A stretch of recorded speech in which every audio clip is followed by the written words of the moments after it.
कौन है डीके शिव कुमार जो कर्नाटक के मुख्यमंत्री के रूप में सिद्धारमैया के उत्तराधिकारी बनने जा रहे हैं।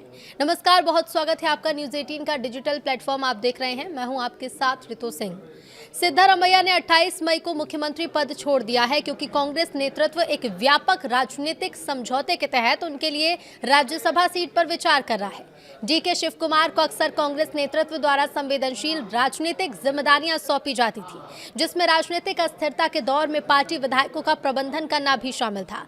लंबे समय से कई जिम्मेदारियों को संभालते आ रहे हैं। दरअसल कर्नाटक के मुख्यमंत्री सिद्धारमैया ने 28 मई 2026 को अपने पद से इस्तीफा दे दिया और उनके उप मुख्यमंत्री डीके शिव कुमार को उनका उत्तराधिकारी बनाया गया। ये घटनाक्रम मंगलवार को नई दिल्ली स्थित कांग्रेस मुख्यालय में हुई एक उच्च स्तरीय बैठक के बाद सामने आया, जिसमें पार्टी अध्यक्ष मल्लिकार्जुन खड़गे, लोकसभा में विपक्ष के नेता राहुल गांधी, कर्नाटक प्रभारी रणदीप सुरजेवाला, सिद्धारमैया और शिव कुमार समेत कई वरिष्ठ नेता शामिल थे। यह निर्णय पार्टी की उच्च कमान के लिए एक बड़ी सफलता है, जो 2023 के विधानसभा चुनाव में जीत के बाद से कर्नाटक में नेतृत्व की प्रतिस्पर्धी महत्वाकांक्षाओं से जूझ रही थी। अब कर्नाटक कांग्रेस सरकार ने सत्ता की कुर्सी में फेरबदल करते हुए अब राज्य के मुखिया की जिम्मेदारी पार्टी के सीनियर नेता डीके शिव कुमार को सौंपी है। वो राज्य के 25वें मुख्यमंत्री के तौर पर 3 जून को शपथ लेंगे। निमंत्रण शिव कुमार की लोक भवन में राज्यपाल से हुई मुलाकात के बाद दिया गया, जहां उन्होंने नई सरकार बनाने का दावा पेश किया। शिव कुमार के साथ सिद्धारमैया और राज्य के अन्य वरिष्ठ नेता भी मौजूद थे। दरअसल डीके शिव कुमार को कर्नाटक में कांग्रेस विधायक दल का नया नेता चुना गया है और वो राज्य के अगले सीएम होंगे। 30 मई 2026 बेंगलुरु के विधानसौधा में कांग्रेस विधायकों की बैठक में निर्णय लिया गया। सिद्धारमैया ने स्वयं शिव कुमार का नाम मुख्यमंत्री पद के लिए प्रस्तावित किया। वरिष्ठ कांग्रेस नेता जी परमेश्वर ने इस प्रस्ताव का समर्थन किया, जिसे पार्टी विधायकों ने सर्वसम्मति से स्वीकारा। एआईसीसी के महासचिव केसी वेणुगोपाल ने बाद में शिव कुमार के चुनाव की औपचारिक घोषणा की, जिससे मुख्यमंत्री के रूप में उनकी नियुक्ति से पहले संवैधानिक प्रक्रिया पूरी हो गई है। अब डीके शिव कुमार का राजनीतिक सफर कैसा रहा है वो आपको बता देते हैं।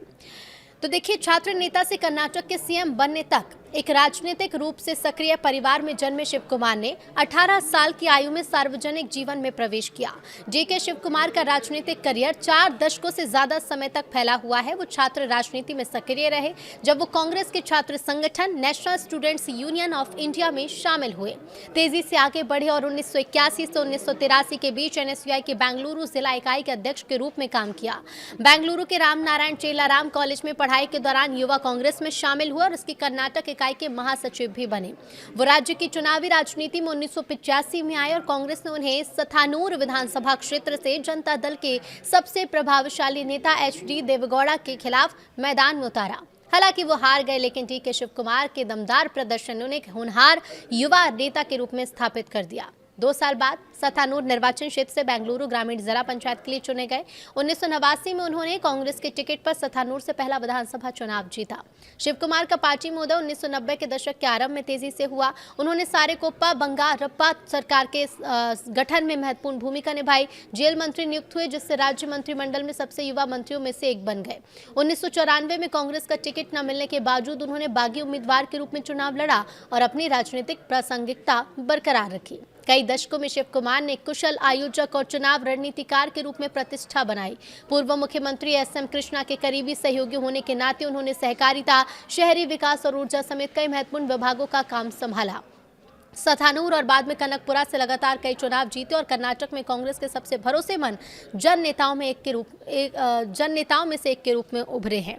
उनका प्रभाव चुनावी राजनीति से कहीं ज्यादा व्यापक था। शिव कुमार को अक्सर कांग्रेस नेतृत्व द्वारा कई महत्वपूर्ण राजनीतिक जिम्मेदारियां सौंपी जाती थी, जिसमें राजनीतिक अस्थिरता के दौर में पार्टी विधायकों का प्रबंधन करना भी शामिल था। इधर 2017 के गुजरात राज्यसभा चुनाव के दौरान कांग्रेस विधायकों की रक्षा करने में उनकी भूमिका ने उन्हें राष्ट्रीय स्तर पर पहचान दिलाई और पार्टी के प्रमुख संकट मोचक के रूप में उनकी छवि को मजबूत किया गया।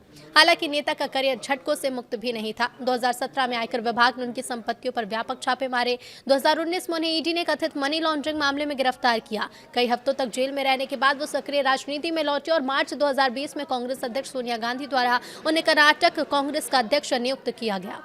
केपीसीसी प्रमुख के रूप में शिव कुमार ने राज्य में पार्टी के संगठनात्मक पुनरुद्धार का नेतृत्व किया। सीएम पद के उम्मीदवार सिद्धारमैया के साथ काम करते हुए 2023 2023 के कर्नाटक विधानसभा चुनाव में कांग्रेस की शानदार जीत में भूमिका निभाई, जिससे राज्य में बीजेपी के शासन का अंत हुआ।